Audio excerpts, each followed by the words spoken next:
యెహోషువ 1:9 నేను నీకు ఆజ్ఞ ఇచ్చి ఉన్నాను గదా, నిబ్బరం కలిగి ధైర్యముగా ఉండుము, దిగులు పడకము, జడియకుము. నీవు నడుచు మార్గం అంతటిలో నీ దేవుడైన యెహోవా నీకు తోడై ఉండును. ప్రభువైన యేసుక్రీస్తు నామములో మీ అందరికీ శుభోదయం. ఈ రోజు దేవుడు ధైర్యంగా ఉండు, నేను నీతో ఉన్నాను. మోషే మరణించిన తర్వాత యెహోషువ ఇజ్రాయేలు నాయకుడిగా నియమించబడ్డాడు. అంత పెద్ద బాధ్యతను చూసి అతనికి భయం కలిగి ఉండవచ్చు. అప్పుడు దేవుడు యెహోషువతో ఇలా అన్నాడు, బలముగా ఉండు, ధైర్యముగా ఉండు, నేను నీతో ఉన్నాను.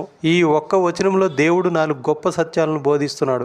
ధైర్యం ఒక భావోద్వేగం కాదు, అది విశ్వాసానికి గుర్తు. భయం సమస్యలను పెద్దవిగా చూపిస్తుంది. విశ్వాసం దేవుని ఇంకా గొప్పవాడిగా చూపిస్తుంది. దేవుని సన్నిధి మన జీవితంలో అతిపెద్ద బలం. దేవుడు పిలిచిన చోటుకు వెళ్తే ఆయన కృప కూడా మనతో వస్తుంది. మన జీవితంలో సమస్యలు ఉండవని చెప్పలేదు, కానీ ప్రతి సమస్యలో నేను నీతో ఉంటాను అని వాగ్దానం చేశాడు. యెహోషువ ధైర్యం తన బలం వల్ల కాదు, దేవుడి సన్నిధి వల్ల. ఈ రోజు మీ జీవితంలో ఎంత పెద్ద సమస్య ఉన్నా దేవుడు మీ పక్కనే నడుస్తున్నాడు. కాబట్టి భయపడకండి. మన ధైర్యం మన బలం వల్ల కాదు, దేవుని సన్నిధి వల్ల వస్తుంది. దేవుడు మనకు ముందుగా నడుస్తున్నాడు. భవిష్యత్ గురించి భయపడాల్సిన అవసరం లేదు. యెహోవా మనకు వెలుగు, రక్షణయు, దుర్గమై ఉన్నాడు. భయానికి చోటు ఉండదు. దేవుని సన్నిధి నిజమైన ధైర్యాన్ని ఇస్తుంది. దేవుడు మనతో నడవడమే కాదు, మనల్ని బలపరుస్తాడు, సహాయం చేస్తాడు, ఆదుకుంటాడు. ఆయన సన్నిధే మన ధైర్యానికి మూలం. దేవుడు మన పక్షాన ఉన్నప్పుడు ఆయన సంకల్పాన్ని ఎవరూ అడ్డుకోలేరు. మన ధైర్యం పరిస్థితుల వల్ల కాదు,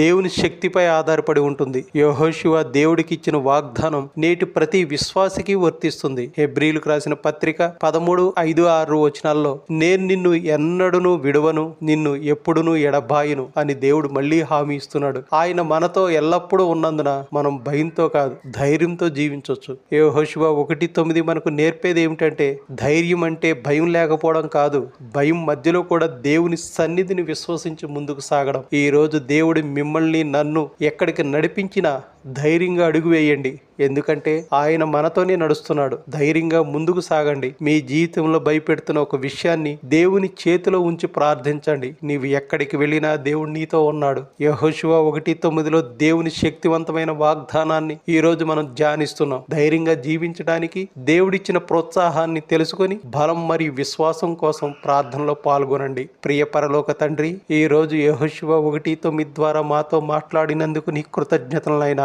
మా జీవితంలో ఎన్నో సవాళ్లు, భయాలు, అనిశ్చిత పరిస్థితులు నాయన, అయితే నీవు మా వెంట ఉన్నావని నీ వాగ్దానం మాకు గొప్ప ధైర్యాన్ని ఇస్తుంది నాయన. ప్రభువా, మమ్మల్ని బలపరచు నాయన, భయాన్ని తొలగించి విశ్వాసాన్ని నింపు నాయన. మా కుటుంబాలను ఆశీర్వదించు నాయన. మా ఉద్యోగాలు, వ్యాపారాలను, చదువులను, ప్రతి విషయంలో నీ చేయి మాపై ఉండనీయము నాయన. మేము ఎక్కడికి వెళ్ళినా నీవు మాతో ఉండినట్లు కృప చూపించుము నాయన.